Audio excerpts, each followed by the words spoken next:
Hi everyone, Charles from The Food People here. I hope you're all keeping safe and well. It's my great pleasure to welcome chef, entrepreneur and restaurateur Atul Kochhar. Welcome Atul and thank you for joining me today as part of The Food People in Conversation With. Pleasure to be here, Charles. Thank you. At The Food People, we're very clear about why we do what we do. We're champions of change driven every day by our intent to shift the future of food and drink by harnessing the power of trends. And this In Conversation With series is all about talking to other people, businesses, brands, entrepreneurs to find out more about why they do what they do. How in their way are they championing change and shifting the future of food and drink. And it was a logical choice for us to want to speak to Atul. So it's great to have you here today. And I thought I would just start with, where are you at as a restaurateur? How have you found the last few months of lockdown and starting to come out of lockdown, some of the highs and lows, and how perhaps you've turned this into an opportunity? I'd love your perspective on that. Sure. So lockdown has been tough. That's an honest answer. Initially, there was a bit of a shock and then numb time. Didn't know what to do. Mind wasn't working. That what's going to happen? A lot of fear. But then I gathered my thoughts and I thought, okay, in every adversity, there's an opportunity and need to gather myself and get on with it. And I'm not the one who will sit and cry on the split milk. I'll just carry on, find another cow, basically. Yeah. So I saw the opportunity that a lot of restaurants were closed. If we went out and started doing delivery service or collection for people, we could actually open kitchens in at least some of my restaurants. So that time we had 4 restaurants, Indian Essence, Sindhu in Marlow, and Hawkins in Emersham, and Kanishka in London. So because Sindhu was, because of its location, hotel was shut, so we were not allowed to open because our access is through the hotel. So we couldn't open that restaurant, but other 3 we opened. Okay. And we were quite surprised, pleasantly, that how well we were supported by people, local people. Yeah. Kanishka was obviously central London place, so we have to kind of plan our delivery service so that food can reach to people outside London as well, around 10:25, which we did. It worked out fine, to be honest. People were very happy to connect to us again and to have us back.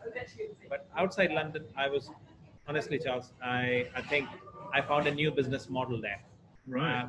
I never had this revenue, which I thought, wow, this is good. You need to be sincere in your efforts. You have to work hard and you have to give something different than what people have been eating or they are used to of eating as a takeaway. Yeah. And I think that has worked well for us. But as 4th of July, when the restaurants opened, we opened all our restaurants. Okay. Outside London, obviously the takeaway and the delivery fell down a bit, no doubt about it. It was bound to get adjusted. Yeah. Outside London the business has been steady. We are back to the levels where we were pre-COVID-19. That's good to hear. But in London, I think we are only 30-40% of what we used to be. Yeah. And it's likely to remain like this until we have the improvement on the people movement. Yeah. Underground, we are told that underground is working, but don't take the underground. Yeah. So people are not going to come on underground. Yeah, of course. So as restaurateurs, we are suffering a lot because of that. Yeah. It's been tough. It's been really tough, and I'm, I don't have words to explain that how it will improve. I think it'll only improve when we have the vaccination in our hands. Yeah. How do you feel that ETAC to help out is affecting, and probably ask that question across both of your business models, that your central London, how are you seeing the effects of that, and also out of the city as well? If Rishi Sunak invented that, then I will call him a genius. He did absolutely right thing to help the businesses. I can't thank him enough, to drop the VAT to 5% on food, and then bring this ingenious scheme, which is bringing people out. So Monday to Wednesday, the moment the scheme started, all my restaurants outside London for all 4 weeks were sold out. Yeah. If you ask me a table for next Monday, I'll not be able to give it to you. I don't have it. And I'm having a similar impact here in central London as well. We are doing normal business, what I call is a normal business on Monday, Tuesday, Wednesday. Yeah. But come Thursday, Friday, Saturday, the business drops again. Yeah. So it's erratic, but it has helped to grow. And I think the encouragements like this would actually bring people out. That's all I can say at the moment. What will happen in September when the schools open and some of the people would have to go back to work as well, because the partial workforce has been recalled. Maybe London scene will improve, and outer London scene might just drop a bit, but that's bound to happen, and we are quite prepared mentally for it. Yeah. Okay. And are you seeing out of London, where you've seen some the success with ETAC to help out, are you seeing any of that carry through into towards the end of the week and the weekend, and a return of confidence then as well? I think so. Generally people are feeling more confident, and once they have come and seen your establishment, that you are maintaining social distancing, you're not giving them physical menus, you're giving them a logo to scan from, and then people can see it on their own devices and order from their devices, and actually call for the bill from their devices as well. There's a lot happening, and I think technology has been really helpful. And all those things are infusing positivity in people, and some of them are returning saying, yeah, it's good, I feel safe being here. And the tables are kept at a good distance, so we can return with our family or our business meetings. And speaking from personal experience, that's exactly what happened with me. It was, okay, you make that first step, that subsidized step. How does it feel? Does it feel comfortable to bring the family? And then, it does what it was intended to do. It's a bit of a shot in the arm. It gives the confidence and helps to bring back that routine, because I think it's the routine of eating out that was put on pause for 3 months, 4 months, or whatever, and it's getting back into that habit, isn't it, of absolutely eating out. One of the things I really wanted to talk to you about, and you started to touch on some of the elements that I'm sure you'll elaborate in a second, is this series is all about exploring purpose. And I really wanted to ask you, what is your purpose? What gets Atul out of bed in the morning? I'd love to hear about that.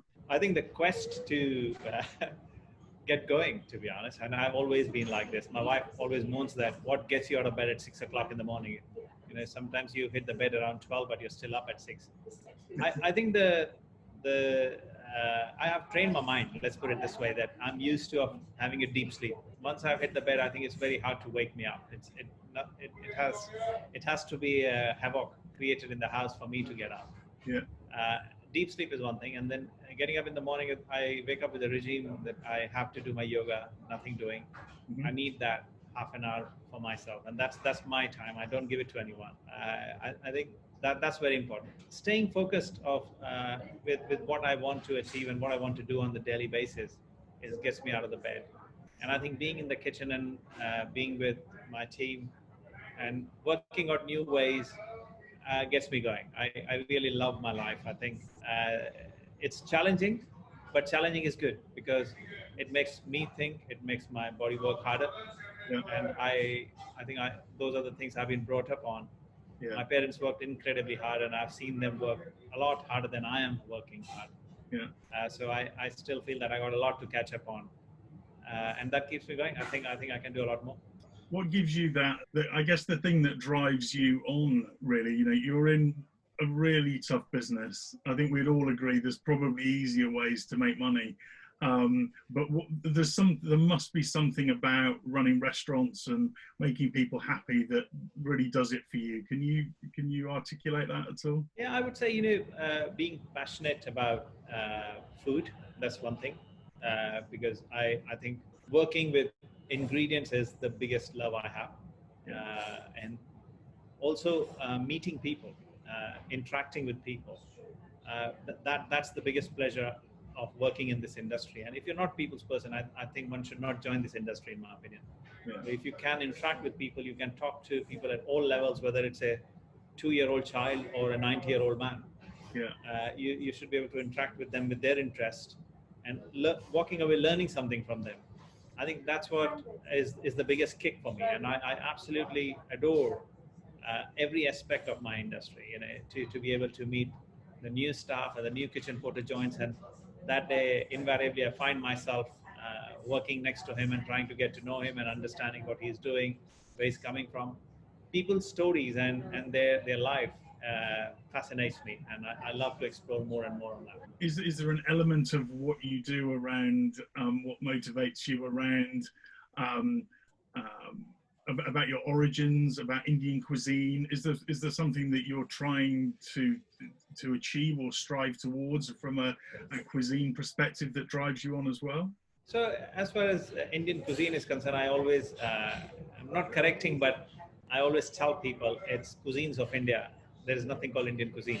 Right, okay. So I'll happily be corrected. no, I'm not correcting you. I said that. But one lifetime isn't enough to learn about cuisines of India. And I still find myself at a very lower step. And there's so much more to learn and go up to.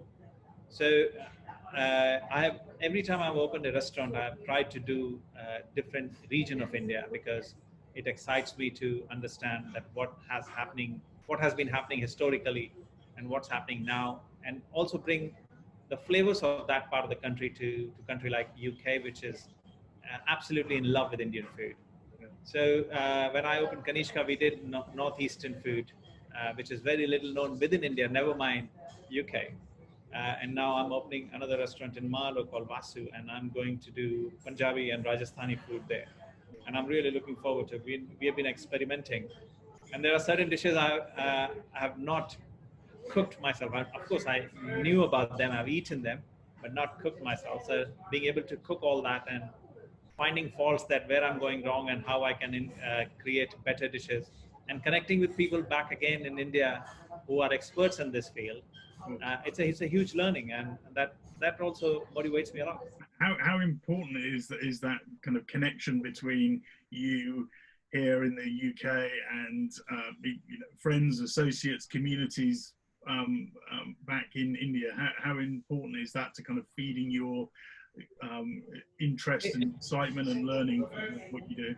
It's very important, Charles, because they are the teachers I have. If I don't go immerse myself in that culture, I will only be scratching the surface. I wouldn't know it properly.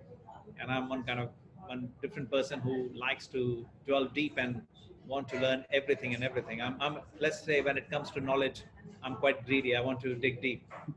So so I connect with people at all levels, as I said, and I want to know more and more. So especially while researching Rajasthani food, I have been talking to a lot of housewives, because there are some amazing Rajasthani, very well-known chefs in India, no doubt about it. But learning from housewives, and also not necessarily the rich households, but people from villages who have had very basics to live with, they are coming up with some incredible stories and different types of food they cook. So one of the lady I called just out of the blue, and I got connected through a blogger. And I asked her that, because you live in a dry and arid land, and what is the source of life, and what is one go-to ingredient for you? And her answer was lentils. And I know lentil is quite big in India, but the way she explained it, she could make a starter with lentil, a main course with lentil, a middle course with lentil, a dessert with lentil. So she had her life wrapped around lentil. Amazing. So I immediately got glued on, because I think lentil is definitely the biggest source of protein in India. I get it. But to be able to do so many things I didn't know. And I landed up learning a fantastic dessert, which is made out of lentil from her. And that is going to be on my menu now. And I'm exploring still, I'm exploring more. And then another thing which she taught me was, her husband is a meat eater and she's a vegetarian. And they don't have an oven at home. And she cooks whenever she has finished cooking. The ashes which are left in the charcoal fired stove, she has got a kind of hole dug in her courtyard. She throws those ashes there, and because she doesn't want to touch meat too much, so she wraps the pieces of chicken in roti with a little bit of marinade or spices, Yeah. and then wraps it in either banana leaf, or there's another called jackfruit tree. Yeah. The leaves are thicker, and then wraps it in a jute bag, puts a lot of water on it, soaks it, and then leaves it on those ashes and covers it. And the next morning, when her husband is going for work, he knows where his lunch is. He digs it open and takes it, and he opens his packet and eats it whenever he wants to.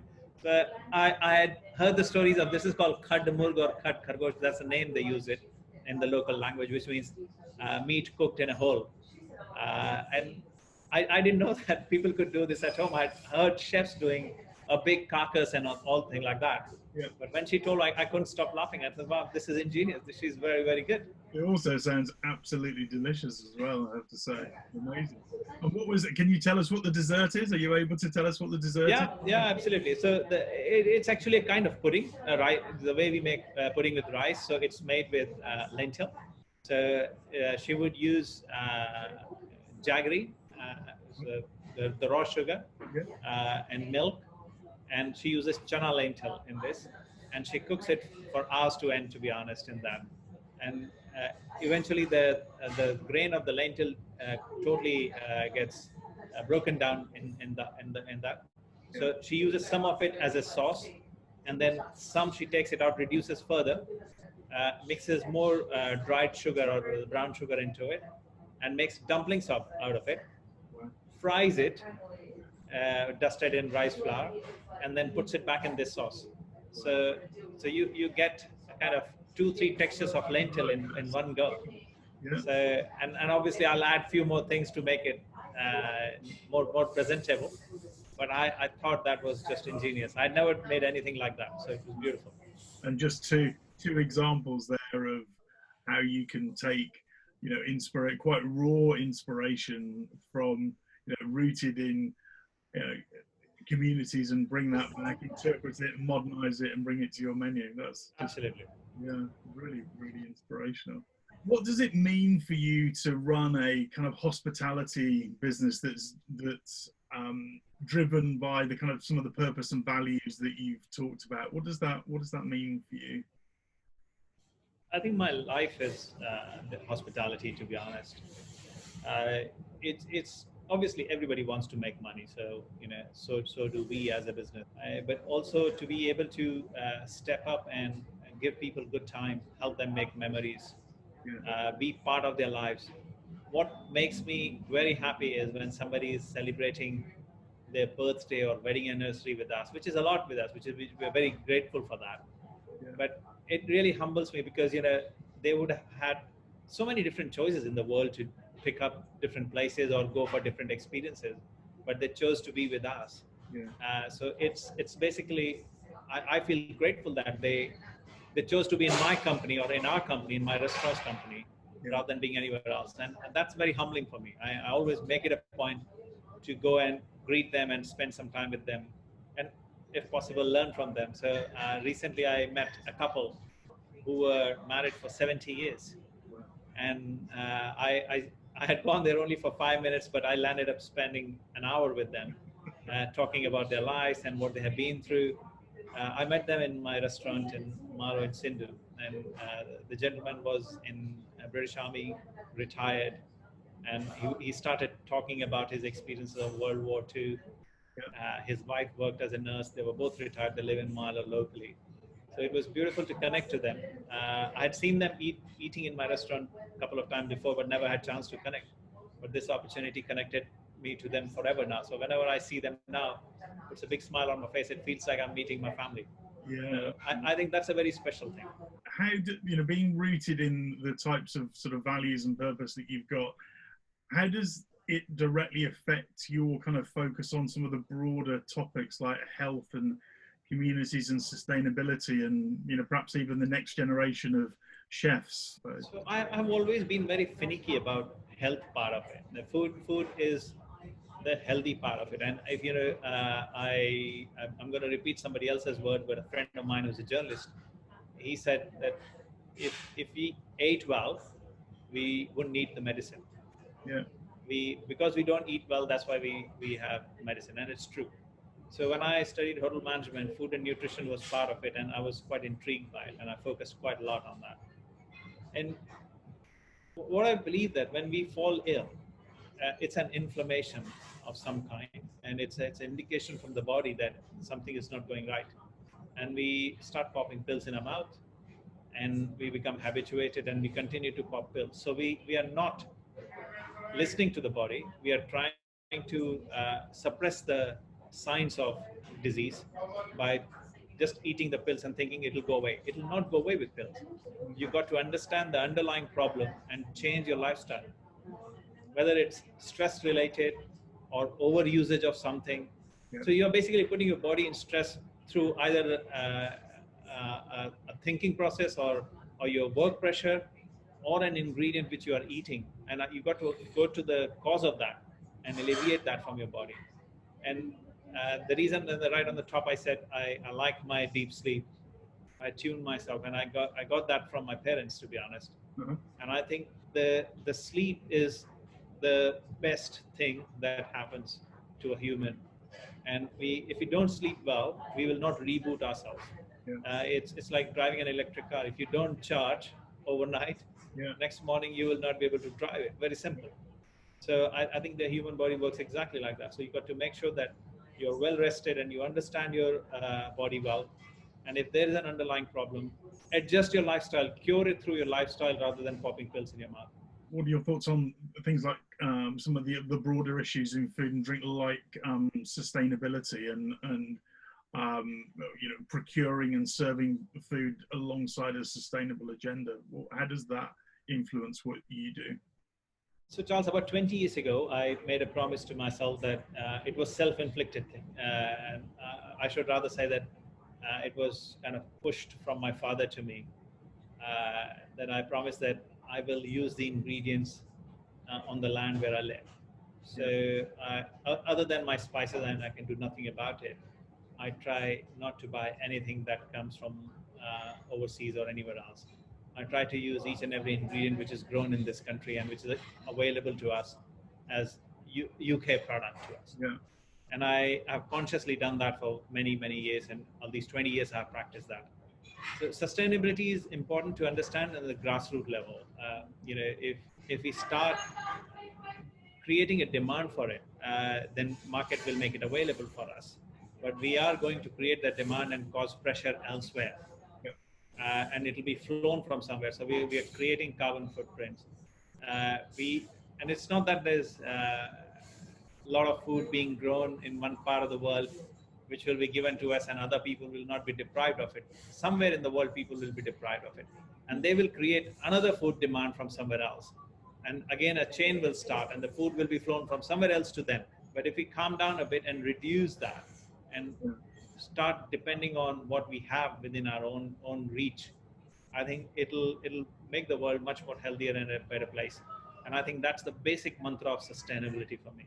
And is that a challenge for you, recreating the cuisines of India in the UK with the larder that's on the doorstep? Is that a challenge for you or an opportunity? So doing northeastern Indian food was a bit of a challenge because I can't get any of those ingredients, and they are very specific. And even within India, if you're away out of northeast, it's hard to get. So I kind of just banished them. I thought I'm not going to have them, but I will work with those principles. If they're using mushroom, I'll use best of British mushroom. If they are using snails, I'll use British snails. So I have not bothered to say that I need to have that. So I've kind of looked for a replacement, the closest replacement possible to cook that food. I've kept the method, I've kept the spicing, and I've kept the tradition of how it should be cooked and how it should look and taste. But I have replaced it all with what I can find on my doorstep. Something else I wanted to talk to you is about the next generation of chefs, the next generation of food people, and you and I have done some judging together in the past. But I just want to get a sense from you how important that is, and how important supporting and inspiring that next generation of chefs and foodies is for you. I think being with the younger generation and teaching them the ropes is a very important part of my life, and I take it with great pride as well. I take a keen interest, and I do it with responsibility because somebody took pains to teach me, to make me who I am today. If I could convert one person and give away my ethos to them, I think I would have achieved a lot. That's how I feel about it. But I take very keen interest, Charles, as you have seen, that I am very happy to be with youngsters, spend time with them, show them how things are done. And one thing I've always taught people, don't be scared of your failures, because failures, if you remember what you did, you will never not do that again ever. Yeah. But if you just have successes, and you will have no taste of failure, and the day you will meet failure, you will be hugely disappointed in life. Yeah. So cherish your failures as much as you cherish your successes. Yeah. It's an equal part of life. It's like a seesaw. If Yeah. you go down, you will come up, and if you go up, one day you will come down. But be ready for it. Be better prepared mentally and physically, and also professionally. Yeah. So I think giving industry in good hands is very important. It's a very important industry, and leaving it with people who are well trained, well equipped, and know where they're going, I think is the biggest handover we can give, in my opinion. I won't call it a gift, but it's a responsibility thing for us. And I teach and preach same thing to all my chefs, that it's part of your duty that you got to teach youngsters who come in my kitchen. So it's not that I don't feel like teaching. It's given that you will teach. When people come here, we will teach them. Is there something that you look for, some kind of sparkle, a little something when you meet a young chef, or an applicant for a commis position or something? Is there something, some little bit of magic that you're on the lookout for? So I like to treat everybody equal, Charles. And I take it that some people learn slowly and some people learn very fast, and it's very easy to distinguish. Some people are fast learners, some are, but it doesn't mean the person who has learned fast will have a more successful or longer journey. Not necessary. Sometimes the slowest of people tend to be the most successful people, and having the most longest innings you can ever think of. Yeah. So I don't take it on their immediate character, but I work with patience with them. If somebody is very enthusiastic, I like to tire them down, and then make them work properly, so that everybody is on the same pace, and then everybody learns together. Teamwork is something that has to be taught to everyone. A person who wants to just work on his own, I think hospitality industry is not for them. They should leave and not waste their time and our time. But person who can work with the teams, work with people, they should stay on, and they will have a very long, fruitful journey. I'd love to hear your thoughts on what you see as some of the biggest challenges in food and drink, and how perhaps through your restaurants and different enterprises you could perhaps do your bit to help address those. I think one of the biggest challenges in the immediate term is obviously COVID-19, and how to go through that is something very important. So I think mental toughness is very important. And also what I have always been very vocal about, and have spoken a lot about it, is we are not very good at talking to each other while we are especially in the kitchen. And you get so sucked up into your own work that you forget to ask your the person who's standing next to you all day long, every day perhaps, that how are you doing? Is everything okay? Is your family okay? Just few words of love, care, and affection, and which could do wonders for them. We don't do that often, and it might just be a trigger for them to offload it, or spend a little time, have a little coffee together, and catch up on each other's life. And I think especially during this lockdown, I promised myself I'll take a lot more time out to catch up with my coworkers and get to know them. I've always been very good at checking on them, that how they're doing, but I've not gone deeper into it. But I realized that if I can go through so much stress, they must have gone through a lot more. So that was one of the quests that I wanted to open very quickly. So bring people back and make them work, because it'll make them feel positive, and they are back into employment and not sitting home getting depressed. Yeah. So mental illness is something we all need to address at all levels, and especially in hospitality industry. This person might be smiling in front of you and doing the best of the service, but they might be going through hell of a depression. You don't know. So you got to find their trigger and get it out so that they become normal and they take that fear out of their heart and mind. Do you think COVID-19 has perhaps given a permissibility to ask those questions? And I think I agree with you, Charles, because before that it became a part of our culture to just ask, hey, how are you doing? But we didn't mean it. But now this COVID-19 has given us time to be kind of sit back and think through a bit more, and also connect to the humanity again. yeah.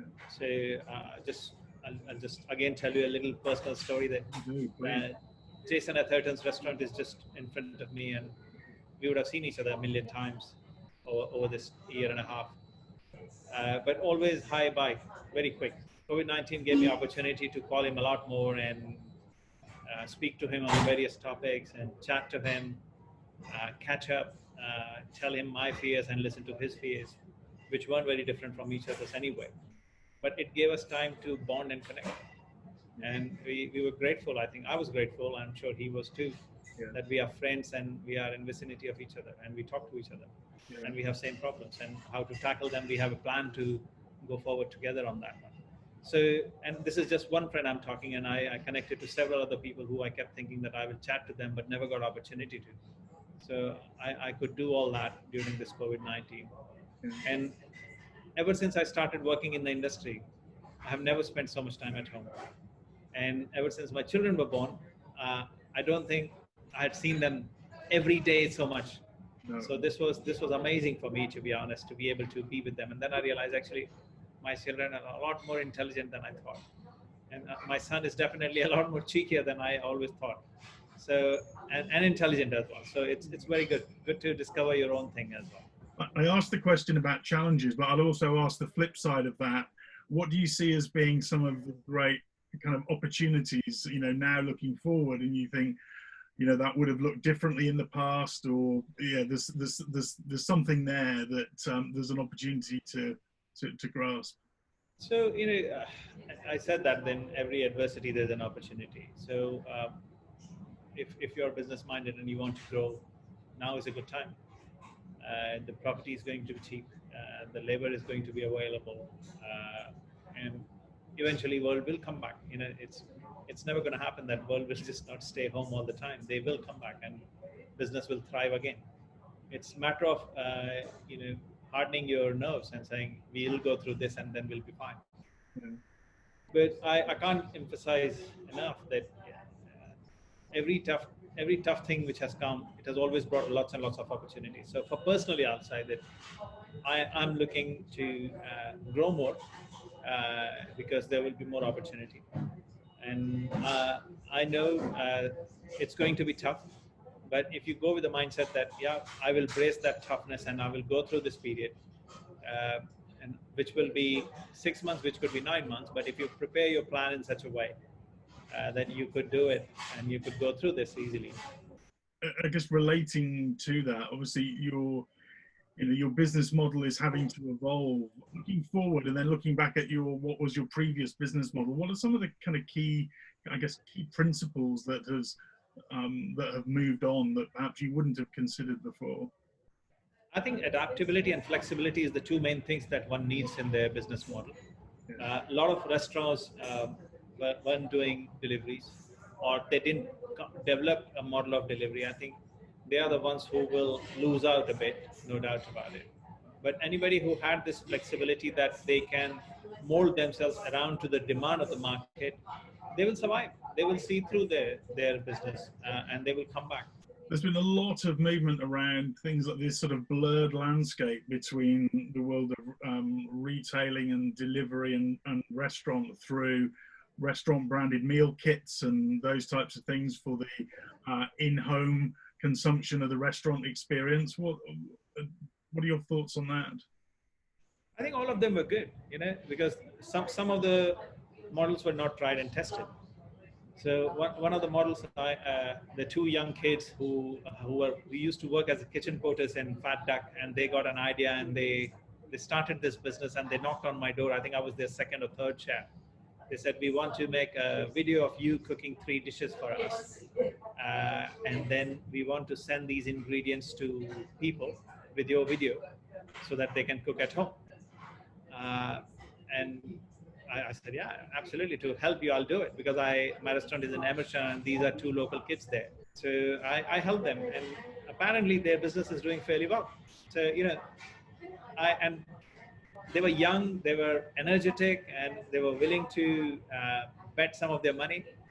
I thought I cannot lose this opportunity not to help these guys. Yeah. And I just went out and helped them. So, I thought that model was good, and I saw a lot of positive feedback on the net, people talking great things about it.